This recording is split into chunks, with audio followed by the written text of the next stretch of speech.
webinar series. My name is Lisa Merrifield and I'm with University of Illinois Extension.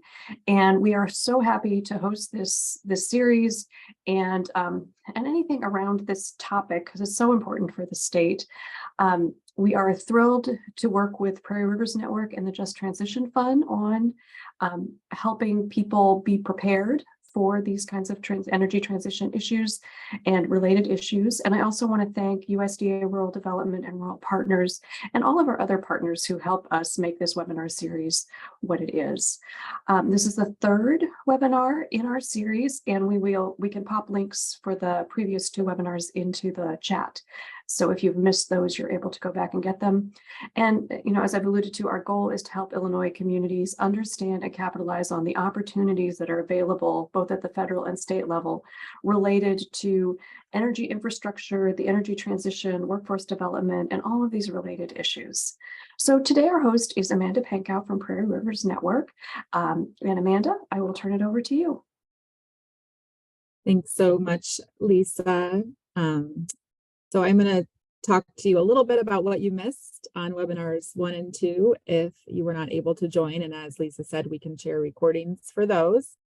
So the series as a whole was focused on exploring state and federal opportunities related to the energy transition, and then ending with this webinar on how you could get support on those opportunities and others.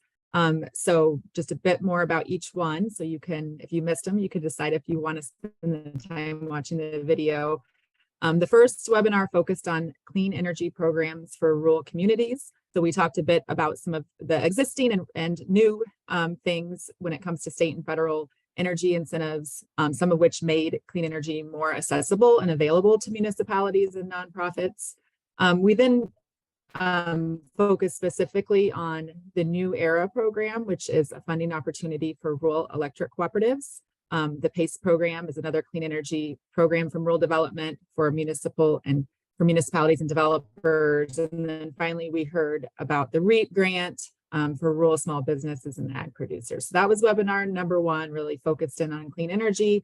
Webinar number 2, we really looked at a wider range of opportunities with presentations from EDA, Illinois Department of Transportation, the State Energy Office, which is at the Environmental Protection Agency, and the Department of Commerce and Economic Opportunities. So with kind of that wide range of topics, we really just got a brief overview, but we hope there's opportunity to dig in on some of those. And you're now, through that webinar, connected with some of the folks that actually work at those agencies who are running these programs.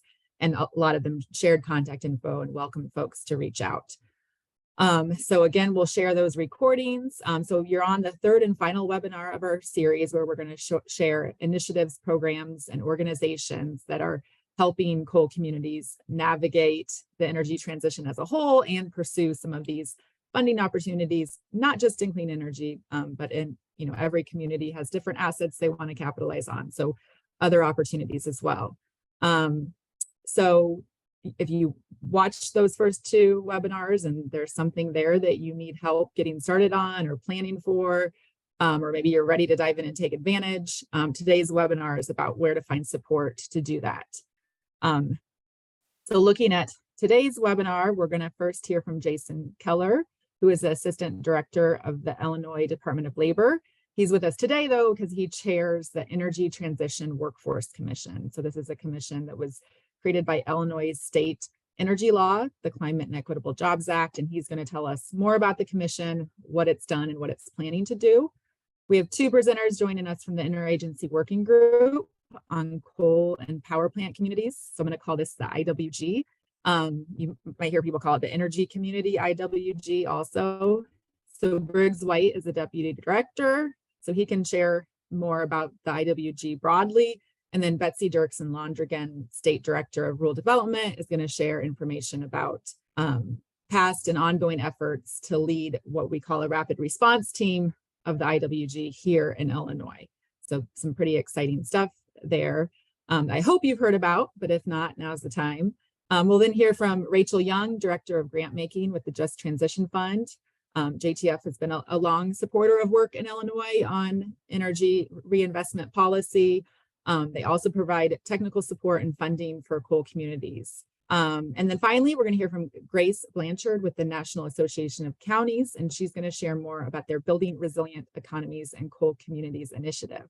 And they call that BREC. So there are a lot of acronyms today. We'll try to spell them out or remind you what they mean. And I know this can be a little overwhelming. It's when there's all this support, but it's even hard to know where to start. We hope, again, by connecting you with the people behind these initiatives, that will be helpful. And because we're talking about initiatives and organizations that support energy communities, I did want to take a moment to talk a little bit more about myself and my work at Prairie Rivers Network.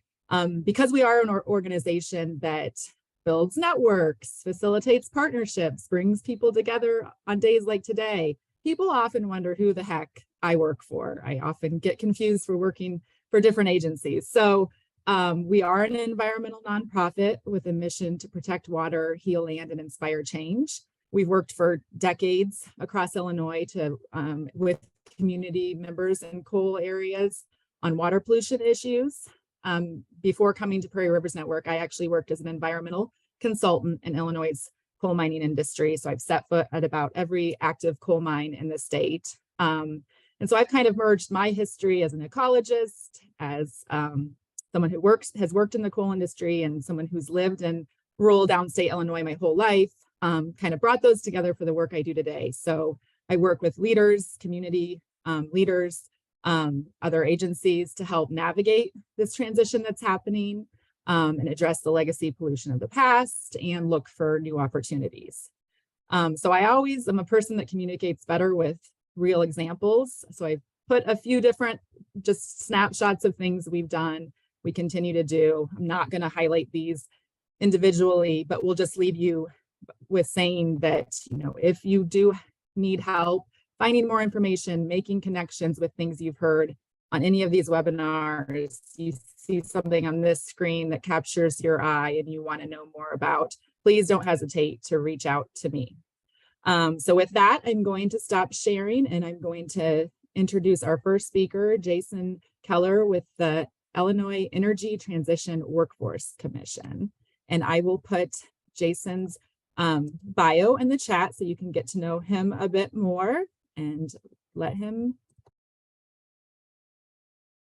Good afternoon. I want to say thank you to Amanda for the invitation here. It's been a pleasure getting to know her and working with her over the past couple of months, and I can get to kind of how we are integrating together and working on some events here in the near future. As Amanda pointed out, and I'm going to start sharing my screen so you can look at some of the slides. Of course, I'm on the last one, unfortunately. Let me just quickly change that. There we go. As Amanda mentioned, again, Jason Keller, I'm the Assistant Director to Illinois Department of Labor. Why am I here is basically I've been appointed by the director to chair the Energy Transition Workforce Commission, which was set up under Public Act 102-662. Kind of an overview of the Energy Transition Workforce Commission. Again, it's created under the Climate and Equitable Jobs Act, which is commonly referred to as CEJA, and I apologize for another acronym, but that is one that you may have heard of very often. The commission is charged with producing an energy transition workforce report regarding the anticipated impact of the energy transition in Illinois and a comprehensive set of recommendations to address changes to the Illinois workforce during the period of 2020 through 2050. The commission consists of 10 members that represent business, labor, environmental justice, and the regional administrators of the workforce programs developed by CEJA, as well as leadership from state executive agencies like DCEO and the Illinois Department of Labor. I'm sorry, the Department of Commerce and Economic Opportunity is what DCEO stands for, if you're not familiar, which is a good transition. That DCEO is in charge of the commission and oversees and staffs the commission. What they did early on is they entered into an intergovernmental agreement with the University of Illinois Springfield, where I'm based here in Springfield, to assist in developing data models and statistics for reporting purposes. It is through this relationship with the University of Illinois that initial recommendations were released.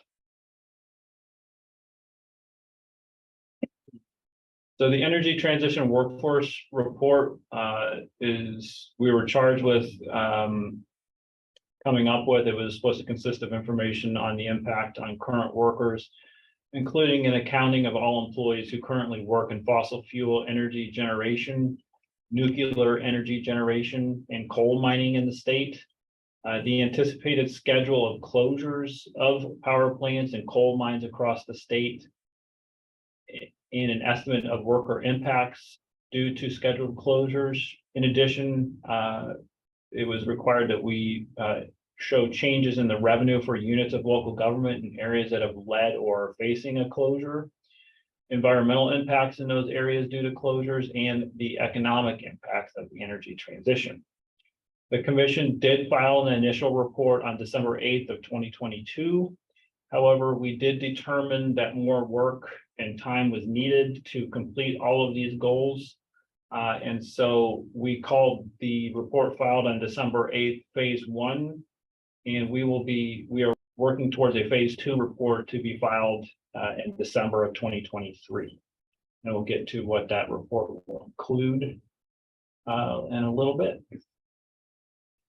To outline some of the preliminary findings that we were able to reach conclusions on. Just to go over some of the basic information is that we used a model of statewide electricity demand to make projections of statewide job losses in the fossil fuel generating sector and job gains in the renewable energy sector. And before I go to that second bullet point, I do want to give full credit to at University of Illinois Springfield, Dr. Ken Kriz, who has worked behind the scenes to look at the modeling, interpret it, and analyze it, and provide that information to the commission. So primarily when I speak of the commission came up with these findings, Dr. Kriz did 95% of the work. We rounded it out and revised some of the findings, but he does deserve full credit for the work that he's done. Further in the preliminary report, we examined demographic and job characteristics of the fossil fuel and renewable energy sectors, and then analyzed statewide emissions impacts from fossil fuel sector closings. The first step in the analysis was to develop estimates of the effects of CEJA plant closure requirements on electric generation. Understanding those effects puts context around the economic and environmental effects. We began by gathering data from the U.S. Energy Information Administration on electric generation and capacity in Illinois. The data is basically suggesting that from the late 1990s to mid 2010s, both electrical generation capacity, which is the available electrical power at a given point in time, usually measured during the summer months, and total generation, which is generation capacity used times the number of hours worked, or hours used, grew steadily. So with some periods of faster than average growth. However, a divergence did take place in the mid 2010s with capacity growth slowing somewhat, but maintaining its level, and generation was falling. The fall in demand could be caused by some certain changes in climate, or changes in the mix of imported versus local generated electricity.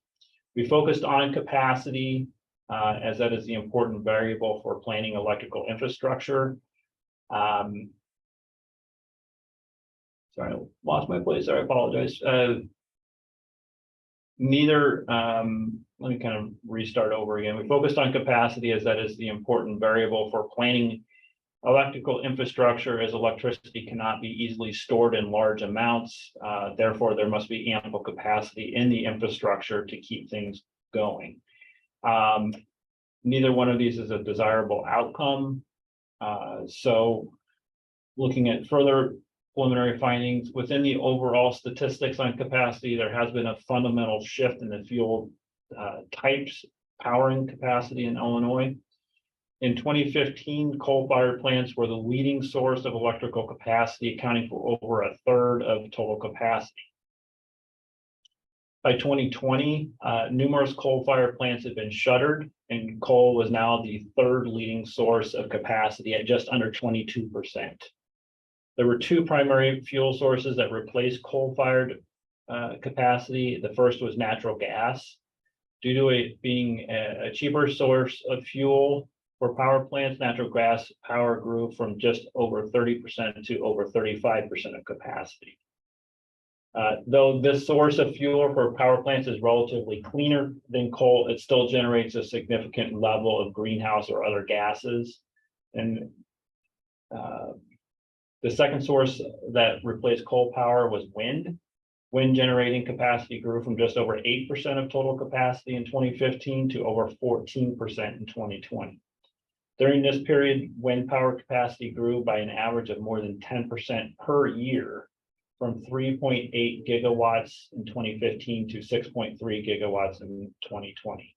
This presents a significant opportunity for a transition to clean energy in the state of Illinois.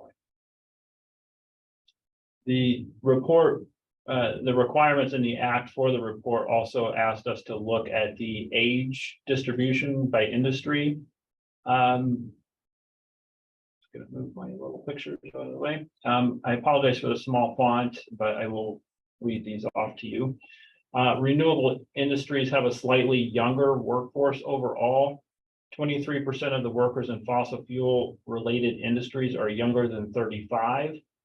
Wind, solar, and nuclear are 26.5%, 26.6%, and 23.1% respectively.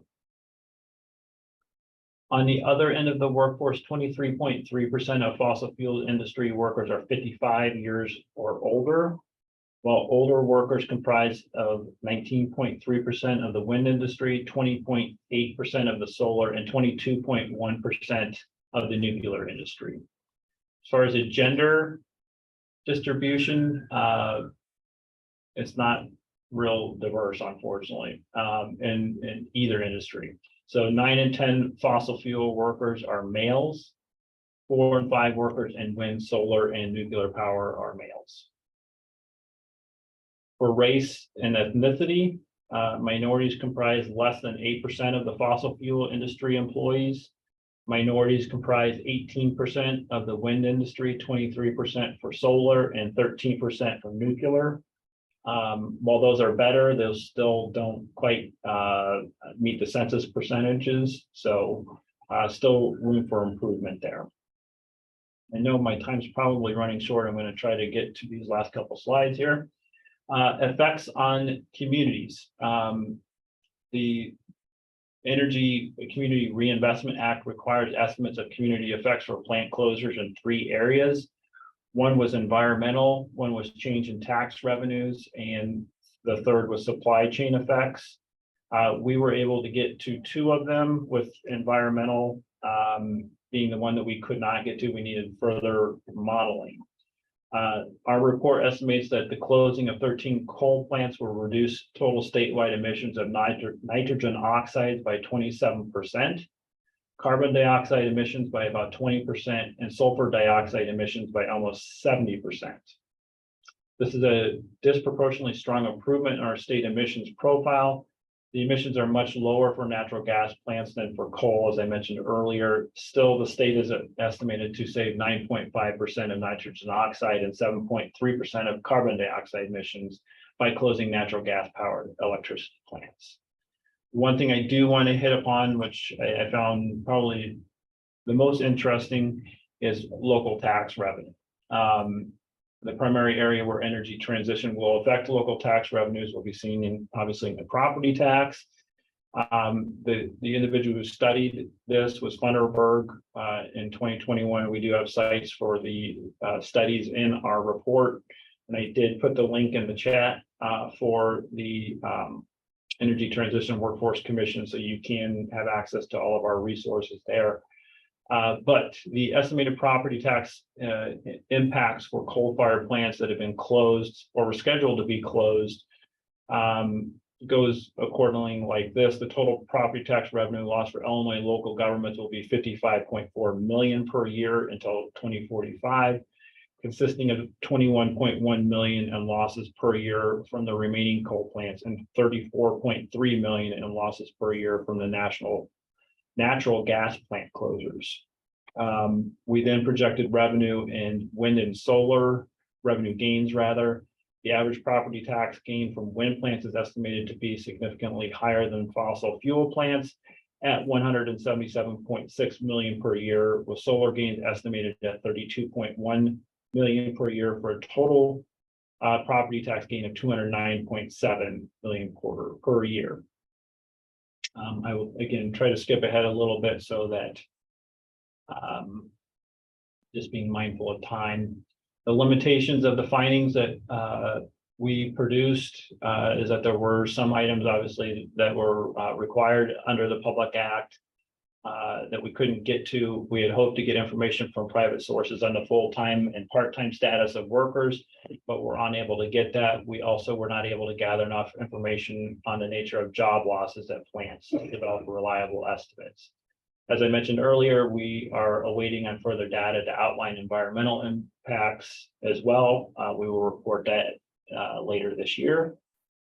And I'm almost to the end. So what is next? We will file our phase 2 report detailing further modeling and environmental impacts of energy transition in December of 2023.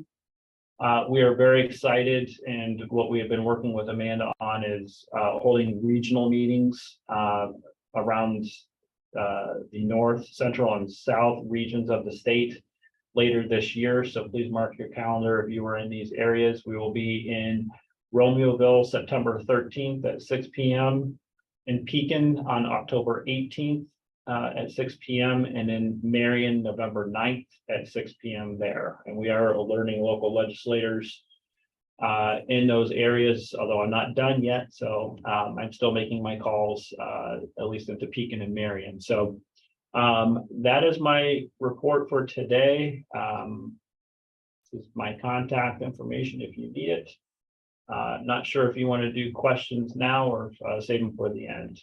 We'll hold them for the end. And I do see that Briggs has a few really good questions. I would remind people, Jason has put the website for the Energy Transition Workforce Commission in the chat here. You'll notice they actually have a meeting on August 2nd. All of their meetings have been, you can join virtually. They have met in person sometimes, but I think this one's maybe virtual for everyone. So August 2nd, and on that link, DCEO link he put in the chat, you can find links to the report he's talking about and the Zoom info for August 2nd meeting. So thanks so much, Jason. Look forward to hearing more from the commission as they get out to communities this fall and have their phase 2 report. So up next, we are going to hear from the Interagency Working Group on Coal and Power Plant Communities. And we have Briggs White, the Deputy Director, speaking first, and then Betsy Dirksen-Lundgren. So Briggs, I'll let you go ahead. Hey, thanks, Amanda. And it's great to be with you all. Thanks for taking the time out of your day. I'm going to put up a few slides, but would really love to have a conversation. So let's do that. This interagency working group was established in the first week of the Biden administration to really put a focus on the impacts to communities and workers associated with energy transition and to try to help them out, recognizing that, you know, a lot of these communities don't have the capacity necessarily to access federal resources. They're not all the same. And so they need customized, community-driven, bottoms-up development, and that the federal government isn't always the easiest thing to navigate and access. And so, you know, we've tried to do our part to be more coordinated as well as prioritize energy communities to make it a little bit easier to uptake these funds. In our initial report to the president, which we issued back in April of 21, we identified about $38 billion of federal funding that may be helpful to energy communities. Not all of that was explicitly targeting them, but things like broadband, for example, which we've heard over and over again are critical for rural communities that, need to do economic development, rural health, et cetera. That's widely available, but nevertheless is a priority need. Since then, particularly with the passage of the infrastructure bill and the IRA, that number has really ballooned over $600 billion between formula allocations, competitive funding opportunities, and that's not even counting the tax credits. We've now issued a second report. We had a White House event in April and issued a second report as part of that, where you can find out more about what we've been up to and where we're going. Important to this working group is that there's 11 agencies involved, including USDA, and you'll hear from USDA and just immediately following me. They've been great in terms of having an on-the-ground field presence, but really our goal is to try to bring all the agencies together and really meet communities and try to make it that much easier to access these resources. Just quick highlights on the infrastructure bill, and I know that you heard a lot in the previous two webinars, so not spend too much time, but just wanted to flag that in addition to basic infrastructure needs, of which there's an enormous amount of funding available, although I would caveat that a good bit of it goes through the states in terms of formula funding. And so rather than the federal government being the action agent, it's usually the state agencies that are the action agencies on this money. Additionally, particularly DOE received a very large amount of money in the energy sector. Also, DOI received funds for environmental remediation of orphan wells and abandoned mine lands, and EPA received a good bit of money for brownfields assessment and cleanup. A lot of those things can actually be used for economic development to offset the loss of tax base and jobs associated with the decline in the coal industry. And so, yes, has a climate benefit. It's clean energy related, but also, it creates tax base, creates jobs, and is good for sort of incremental economic activity.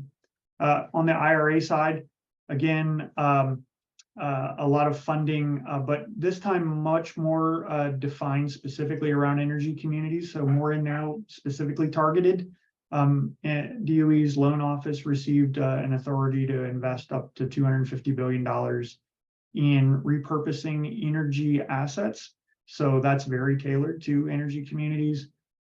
There is a 10% bonus tax credit for investment tax credits and production tax credits. If you're in an energy community and you want to deploy clean energy, there is tax credits specifically for manufacturing facilities in the clean energy supply chain, with a $4 billion carve out specifically for energy communities, particularly coal closure communities. Over on sort of the worker and community side, a lot of resources there.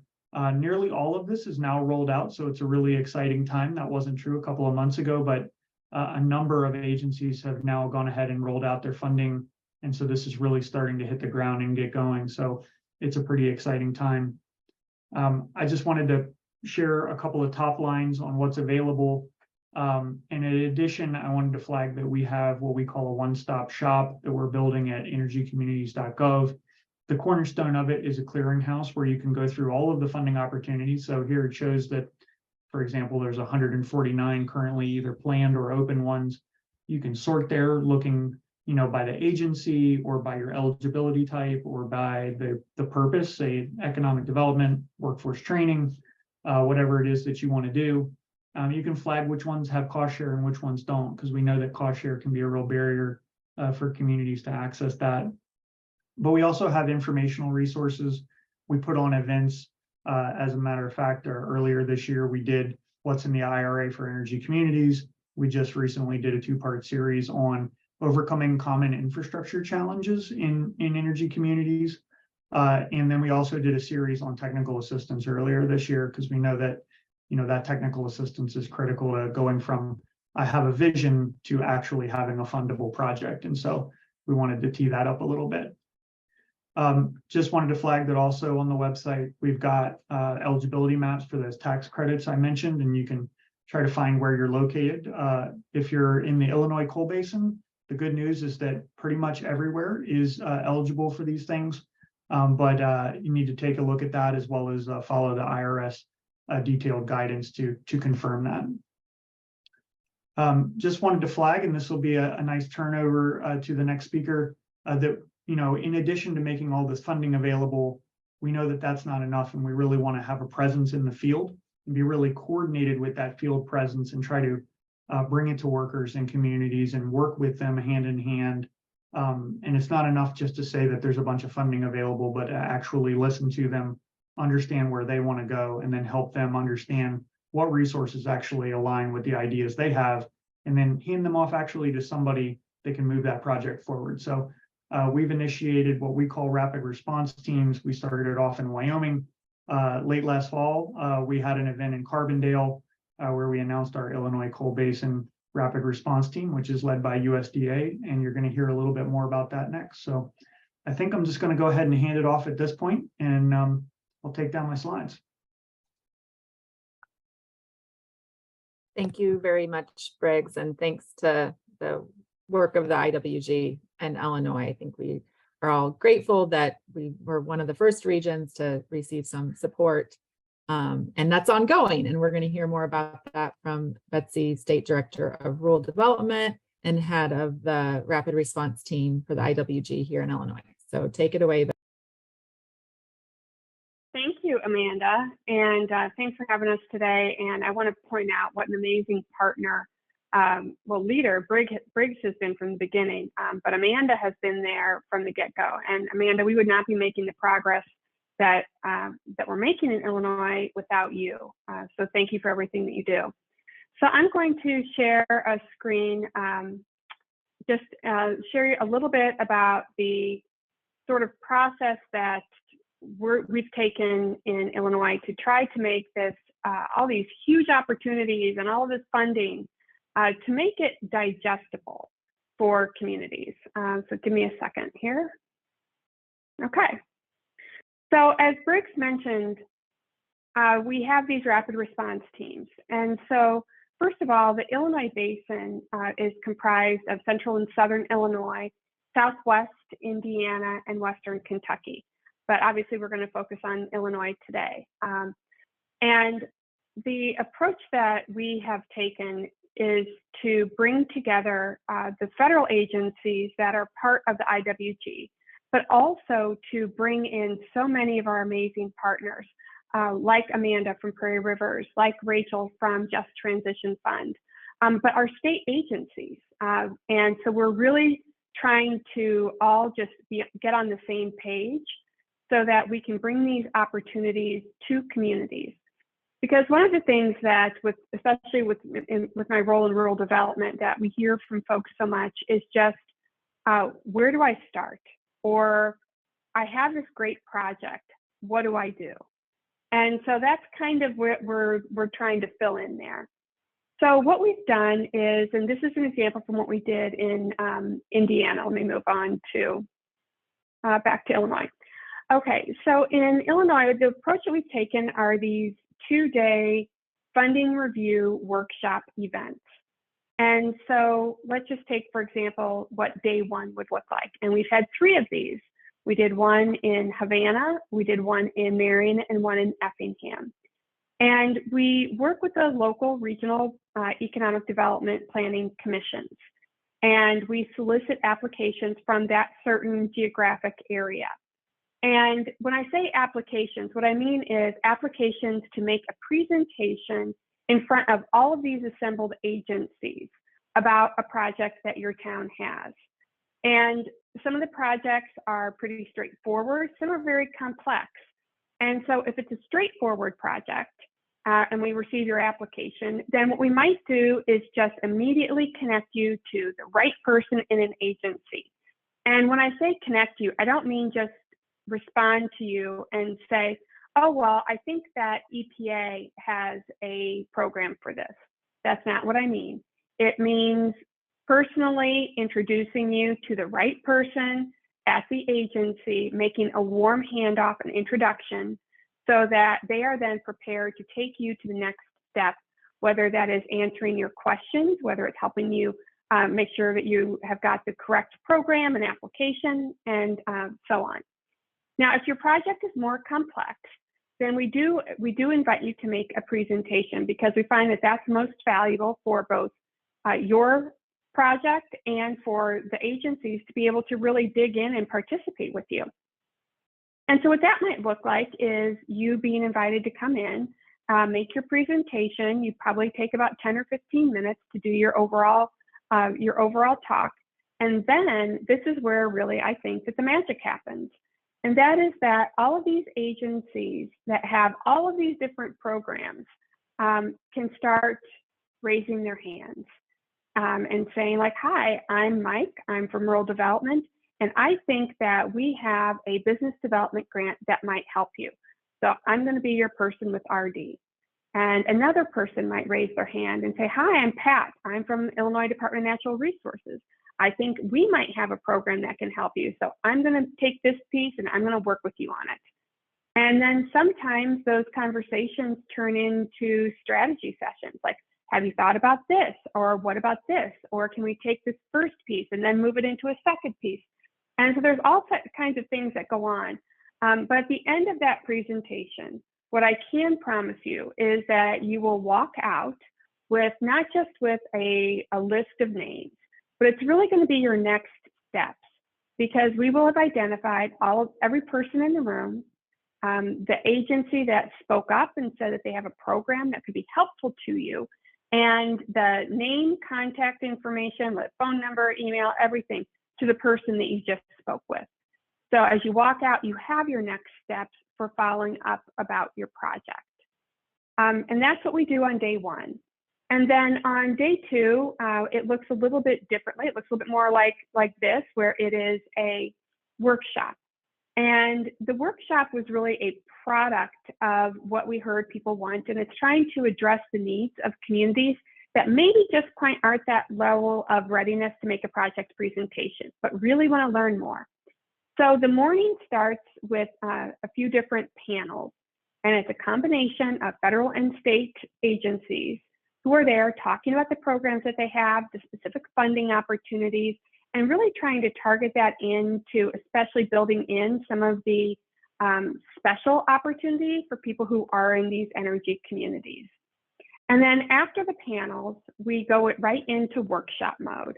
And workshop mode means there is a 90-minute interactive presentation on grants.gov and how to navigate it, because we know that it can be really overwhelming to try to get onto grants.gov and figure out what's going on. So I want to, first of all, encourage you to go to energycommunities.gov.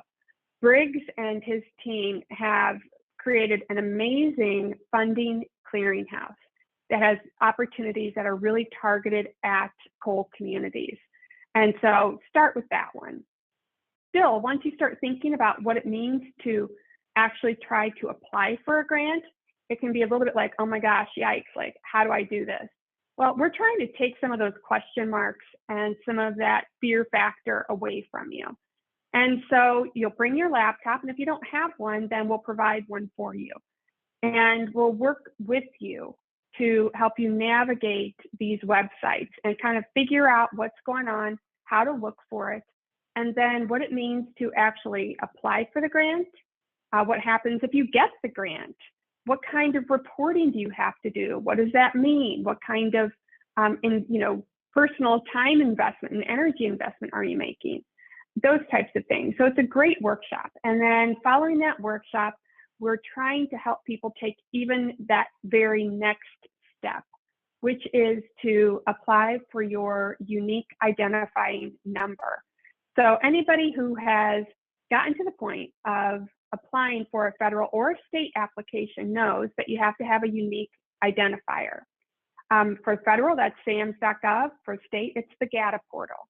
And so we'll actually sit with you and walk you through the steps on how to accomplish that. Because what we don't want to have happen is have you go through all these different steps, all of this research, I'll put in all this work, and then get hung up on something like that. And so we're there to be of assistance. We just completed another funding review and workshop at the end of June in Effingham. And so we'll be setting the next date for the next funding workshop and review combo. So keep a lookout for it. And if you have any questions, please don't ever hesitate to reach out. And again, go to energycommunities.gov. It's the best way to stay abreast of all of these opportunities. And I see you back, Amanda, so I will stop sharing and turn it over to the next one.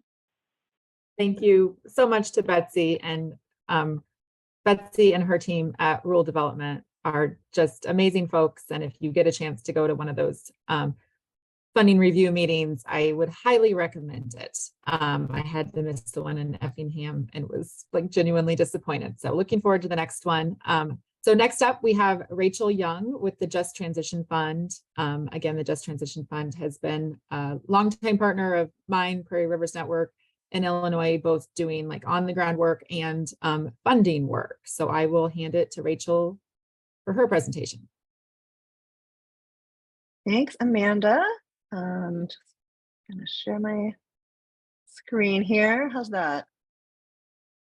Great.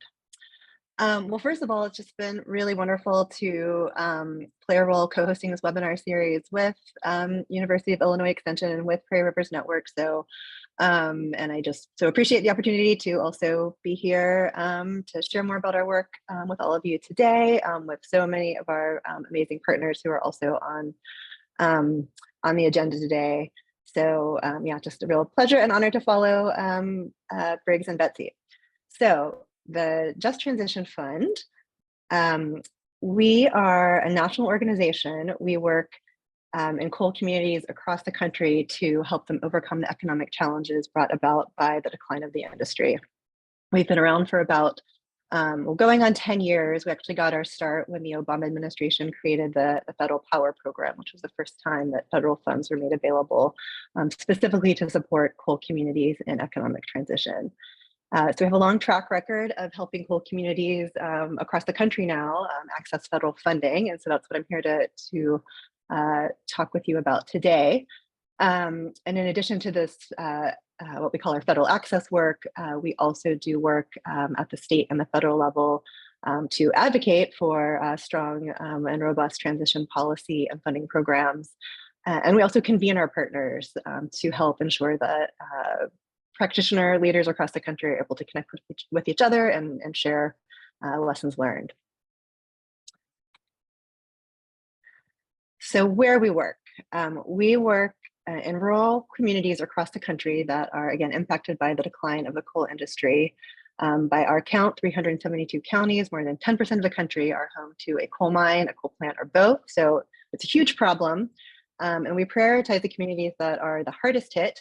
And we've conducted an analysis to identify the most economically distressed coal communities with the most marginalized populations. And so I've listed here the counties in Illinois that we prioritize based on that analysis.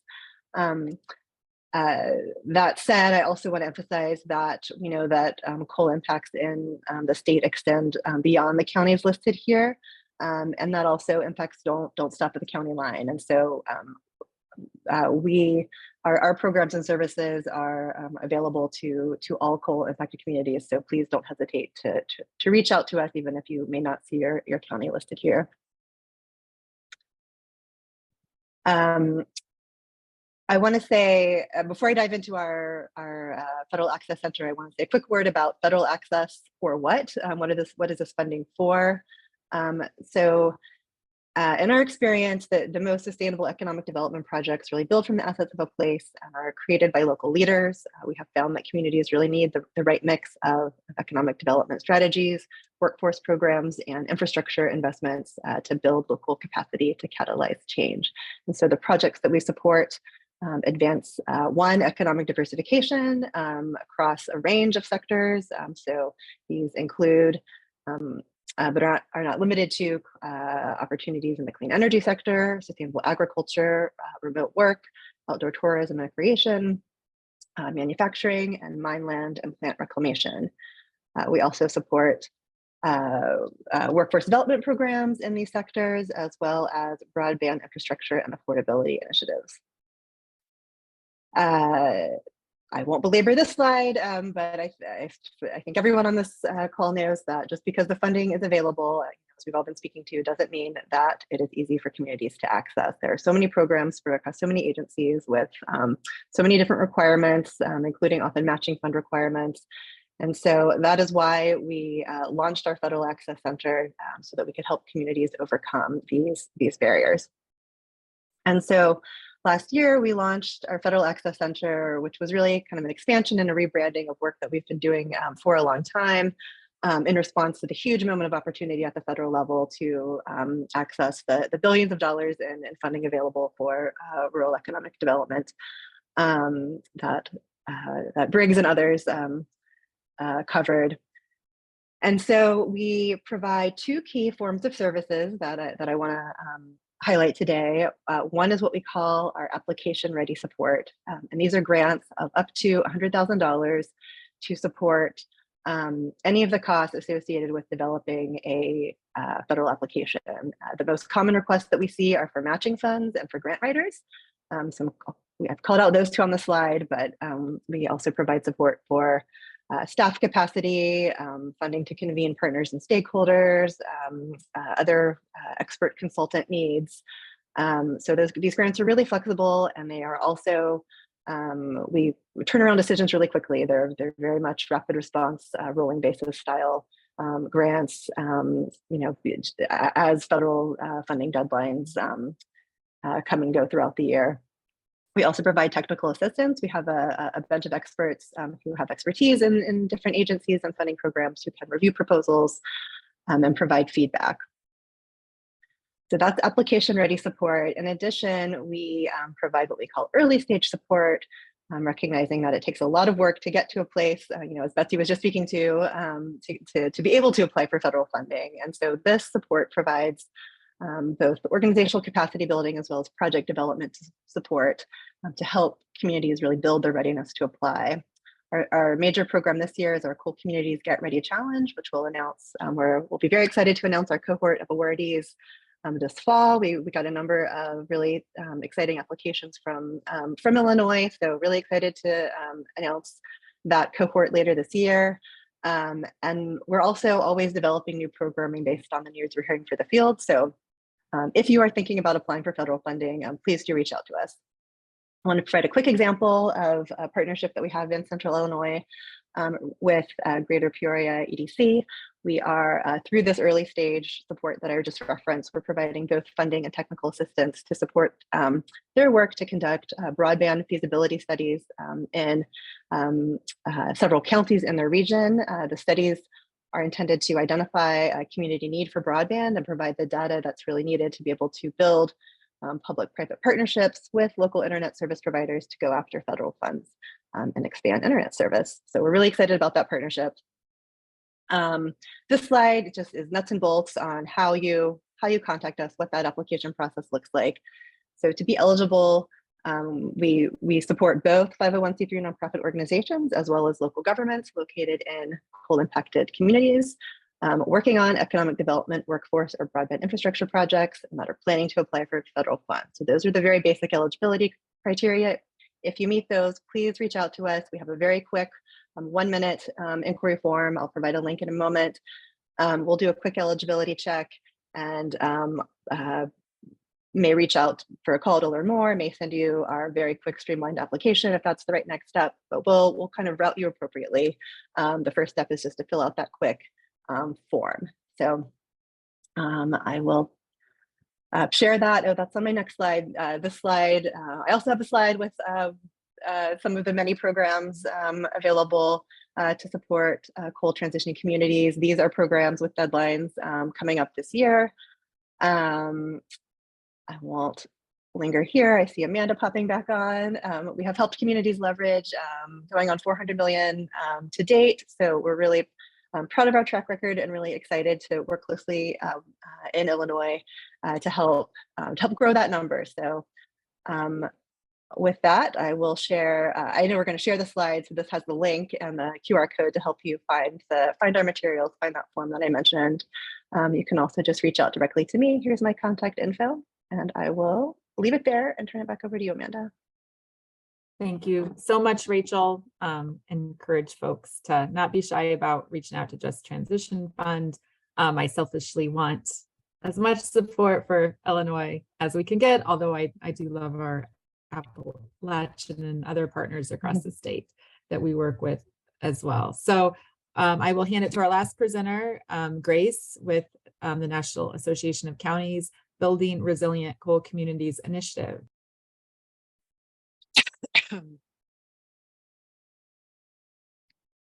Thanks so much, Amanda. It is a pleasure to be here with you all this Friday afternoon. A shout out to everybody who's spending their Friday afternoon thinking about energy transitions and economic development and all of this good stuff. I just would like to commend all of the local leaders in Illinois.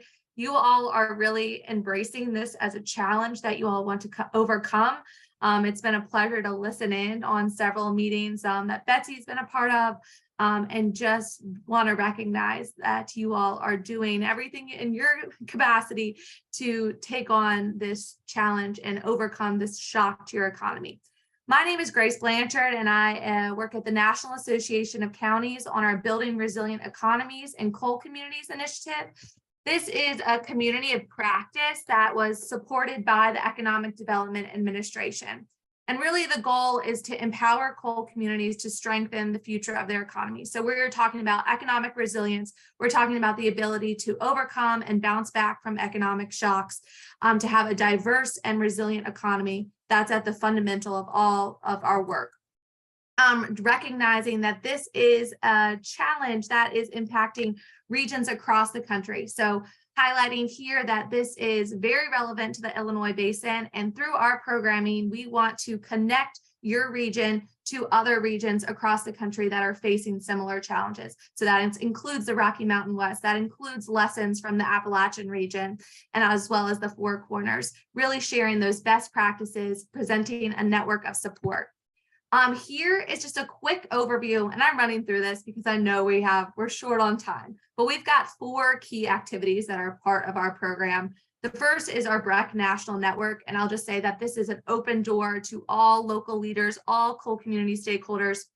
It includes a bi-monthly virtual learning series, and then also an online community platform where we share these resources, and there's an ability for you all to engage in dialogue and ask questions. The second is our Commitment Coalition. That is a leadership network of 20 expert leaders at the local level that are doing this work and are looking to learn more to strengthen local capacity and advance projects for economic resilience in their community. The third is our Action Challenge. That is a technical assistance program.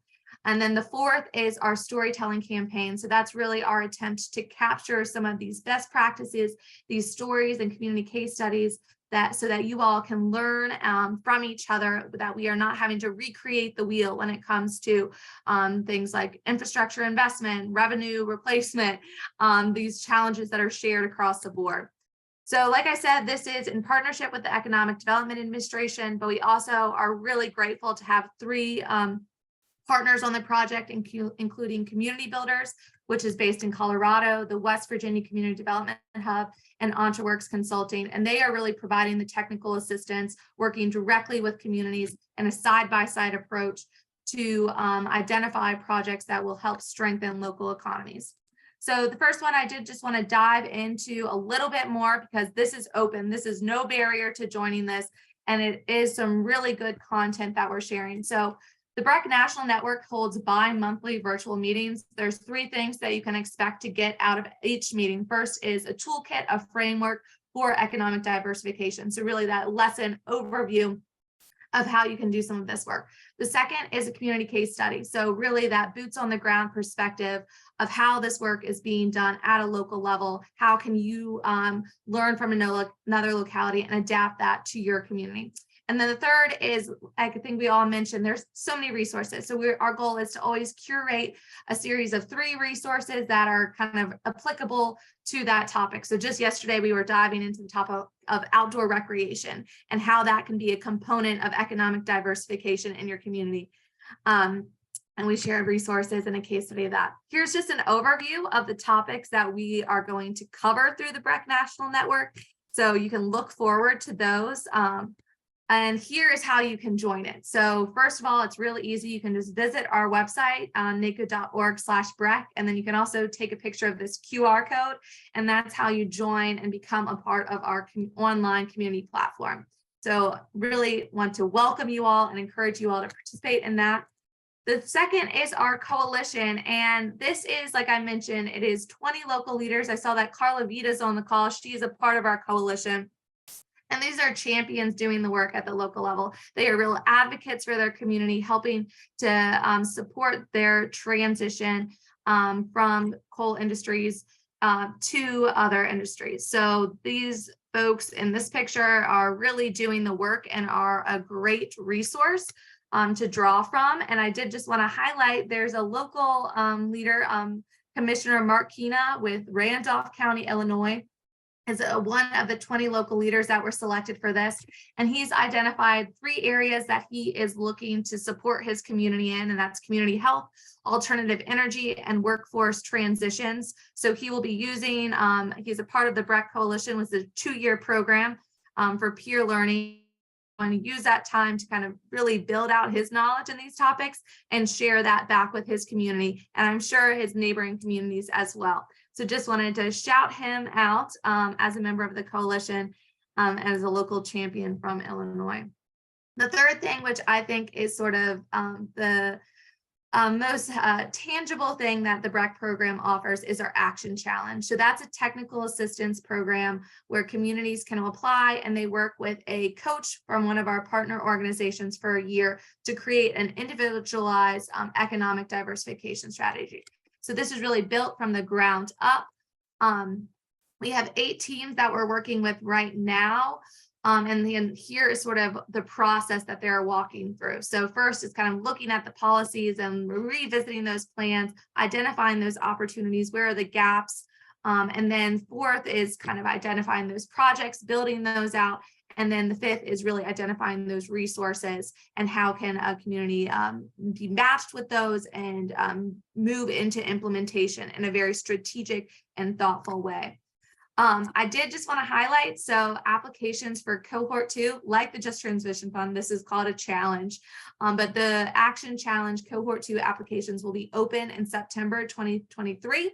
So this is a kind of perfect time to start thinking about this in your community. The applications are pretty light lift, but you can start to talk to your neighbors. You apply as a team to receive this technical assistance for a year, and it really is a shoulder-to-shoulder approach to allow your stakeholders to come together and be thinking strategically and have a plan that will really diversify your economy so that it is no longer impacted by a decline in one industry. And so that's sort of the overall mindset that we have in those plans.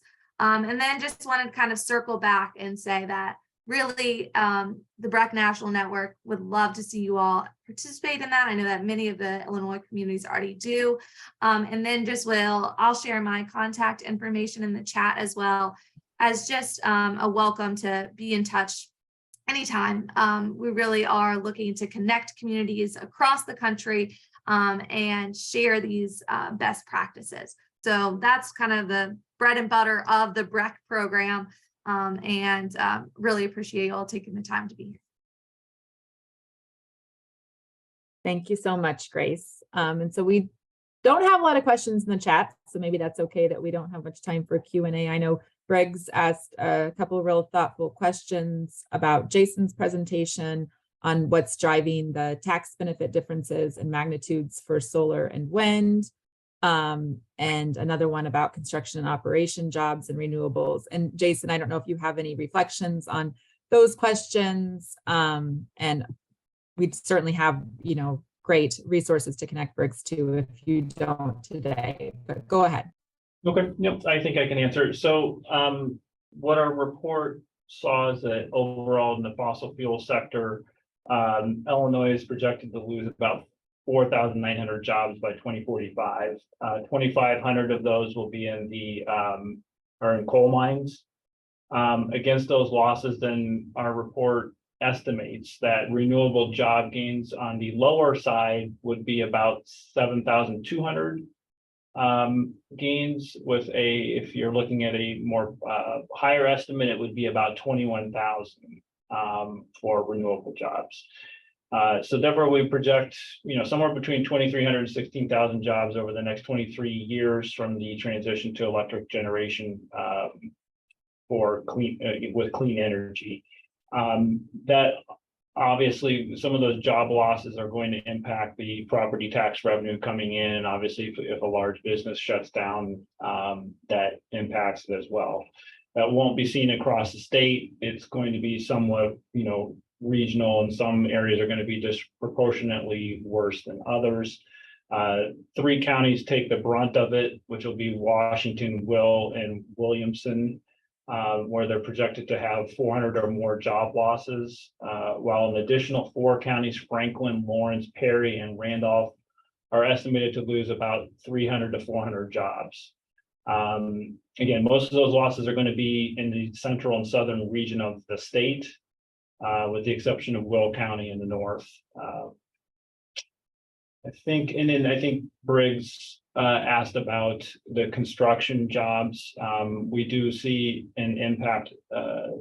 Problem with windmills, obviously, is that once they're up, they're up. It doesn't take a ton of maintenance as compared to coal or nuclear, where the constant maintenance is needed in construction work. So that was foreseeable, and the labor unions in the state were mindful of that and have continued to push for additional jobs, job security, if you will, in these industries.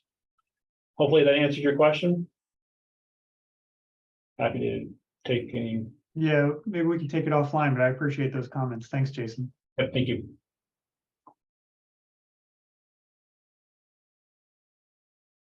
Any other, I know we're a bit over 2, so some of our presenters have let me know they need to jump, so please feel free to jump. I will stay on a few more minutes if folks have questions, and we can always get question answered in the follow-up materials. So one of the big questions I think we heard a couple times was, will the slides be shared? And the answer is yes. And the recording will also be shared. So you'll get an email from Nancy at Extension sharing the recording and the slides. I also do plan to package up all 3 webinars with a bit of a primer on each, and I will send that out with registrants in a few days, also probably beginning the middle of next week. So you'll have all those 3 presentations at your fingertips.